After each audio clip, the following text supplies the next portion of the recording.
എന്തെങ്കിലും ഒരു ദിവസം വരയ്ക്കണം നല്ലോണം ഒന്ന് പെയിൻറ്റ് ചെയ്ത് ഭംഗിയാക്കണം എന്ന് വിചാരിച്ചിട്ട് സ്ക്രീൻഷോട്ട് എടുത്ത് വെച്ചൊരു പിക്ക് ഉണ്ട് എൻ്റെ ഗാലറിയിൽ. ഒരുപാട് നാളായി കിടക്കുന്നു. അപ്പോൾ കളഞ്ഞിട്ടൊരു കേക്ക് ബേസും കിട്ടിയപ്പോഴേക്കും ഞാൻ എന്നാൽ ഓർത്തു ആ പിക്കിലേക്ക് വരയ്ക്കാമെന്ന് വിചാരിച്ചു. പിക്സ് എന്ന് പറഞ്ഞാൽ നമ്മുടെ ശ്രുതി ഗുപ്ത എന്ന് പറഞ്ഞു കഴിഞ്ഞാൽ ഒരു വലിയൊരു നല്ല അടിപൊളി ആർട്ടിസ്റ്റ് ഉണ്ടല്ലോ, ഒരു കഥക് ഡാൻസർ. ഞാൻ ആളുടെ വലിയ ഫാനാണ്. അപ്പോൾ ആളുടെ ഒരു ഡാൻസ് ചെയ്യുന്നതിൻ്റെ ഒരു ആർട്ട് വർക്ക് ഒരു അക്കൗണ്ടിൽ പോസ്റ്റ് ചെയ്തിട്ടുണ്ടായിരുന്നു. ആരാ ചെയ്തത് എനിക്ക് ഓർമ്മയില്ല. അപ്പോൾ അത് അന്ന് പോസ്റ്റ് ചെയ്ത ദിവസം തന്നെ ഞാൻ സ്ക്രീൻഷോട്ട് എടുത്ത് വെച്ചിട്ടുണ്ടായിരുന്നു. ഇത് കണ്ടോ, ഇതാണ് സ്ക്രീൻഷോട്ട്. നോക്കിയാൽ അറിയാം ഒരുപാട് മുന്നേറ്റമാണ്. പക്ഷേ ഇപ്പോഴാണ് ഒന്ന് ചെയ്യാൻ സമയം കിട്ടിയതെന്നല്ല, മടിയെല്ലാം മാറ്റി വെച്ചിട്ട് ഇപ്പോഴാണ് ഒന്ന് ഇരിക്കാൻ മനസ്സ് അനുവദിച്ചത്. അപ്പോൾ കിട്ടിയ തക്കത്തിന് നല്ലൊരു ക്യാൻവാസും കൂടെ കിട്ടിയപ്പോഴേക്കും ഞാൻ ഓർത്തു വന്നാൽ പിന്നെ ഇതങ്ങ് പെയിൻറ്റ് ചെയ്യാമെന്ന് കരുതി. കാർഡ്ബോർഡിലായതുകൊണ്ട് അക്രിലിക്കൊക്കെ എത്രത്തോളം വരുന്നെങ്കിൽ അറിയില്ലായിരുന്നു. പക്ഷേ പറയാതിരിക്കാൻ പറ്റത്തില്ല, എനിക്ക് ക്യാൻവാസിനേക്കാളും വളരെ മനോഹരമായിട്ട് പെയിൻറ്റ് ചെയ്യാൻ പറ്റിയതിലാണ് എനിക്ക് തോന്നി. കാരണം ക്യാൻവാസിൽ കുറച്ചും കൂടി അക്രിലിക്സ് സ്പ്രെഡ് ചെയ്യാനും ഒന്ന് ലേറ്റ് ഇട്ടാനൊക്കെ ഭയങ്കര പാടാണ് എനിക്ക് ഫീൽ ചെയ്തു. ഇതിൽ പക്ഷേ അടിപൊളിയായിട്ട് വരുന്നുണ്ടായിരുന്നു, നല്ല രസമായിട്ട് വരുന്നുണ്ടായിരുന്നു.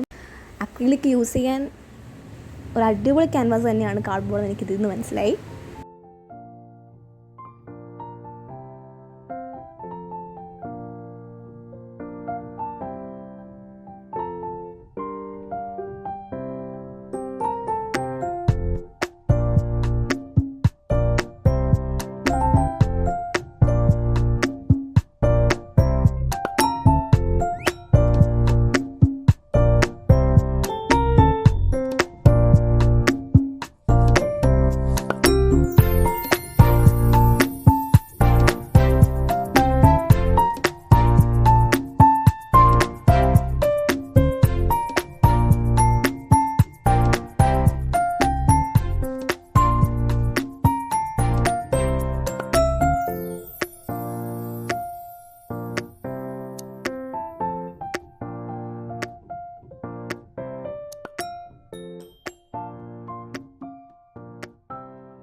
സംഭവം ആ പടത്തിനകത്തുള്ളപ്പോഴൊന്നുമല്ല, കുറച്ചൊക്കെ എൻ്റെ കയ്യിൽ നിന്ന് ഇട്ടിട്ട് ഞാൻ എന്തൊക്കെ ചെയ്തിട്ടുണ്ട്.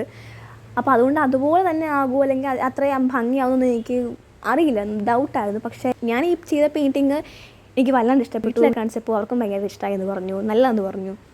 അപ്പോൾ മറ്റേ ഡിജിറ്റൽ ആർട്ടാണ്, ഇത് അക്രിലിക്കാണല്ലോ. അപ്പോൾ അതിൻ്റെതായ ചെറിയ ചെറിയ ഡിഫറൻസ് ഉണ്ടെങ്കിലും അപ്പാർട്ട് ഫ്രം ദാറ്റ് എനിക്കിത് നല്ല ഭംഗിയായിട്ട് തന്നെയാണ് എനിക്ക് തോന്നുന്നത്. നിങ്ങൾക്ക് എന്താ തോന്നുന്നതെന്ന് കമൻറ്റ് ചെയ്തേക്കണേ. അപ്പം നിങ്ങളുടെ കയ്യിൽ ഇതുപോലെ കളറായ കേക്ക് പീസിനെ മറ്റോ വേണമെന്നുണ്ടെങ്കിൽ അത് തരുവാണെന്നുണ്ടെങ്കിൽ ഞാൻ നിങ്ങൾക്ക് ഇഷ്ടമുള്ള ഒരു അടിപൊളി പടം പെയിൻറ്റ് ചെയ്ത് തരുന്നതായിരിക്കും. അപ്പോൾ അങ്ങനെ എന്തെങ്കിലും എനിക്ക് വരണമെന്നുണ്ടെങ്കിൽ നിങ്ങൾക്ക് മെയിൽ അയച്ചാൽ മതി. മെയിൽ ഞാൻ അക്കൗണ്ട് കൊടുത്തിട്ടുണ്ട്.